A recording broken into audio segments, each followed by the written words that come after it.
જય શ્રી કૃષ્ણ। બધા ઠંડા પાણી પીવે છે અને મારે તો પાછું ગરમ પાણી પીવા પર રહેવાનો વારો આવી ગયો, કેમ કે મને પાછી શરદી અને ગળું ખરાબ થઈ ગયું છે।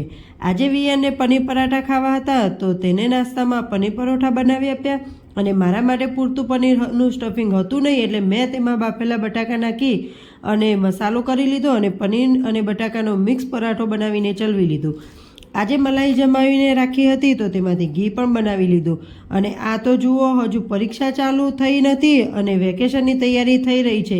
અત્યારે તો ભણવા બેસતો નથી, હવે આ બોલ રમવાના ચક્કરમાં ક્યારે ભણવા બેસશે।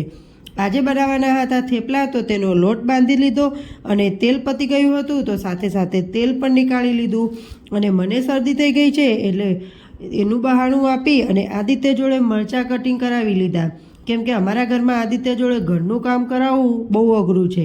બધા કહે છે આઈસ્ક્રીમ ખાવાથી શરદી મટી જાય છે, તો વિચાર્યું કે લાય આજે ટ્રાય કરી લઉં, પણ મારી શરદી તો વધી ગઈ અને આજે છે અમારી સોસાયટીમાં વાલી સભા। તો બસ હવે કાલે મળીશું નવા દિવસે નવા વિડીયોની સાથે, ત્યાં સુધી જય શ્રી કૃષ્ણ।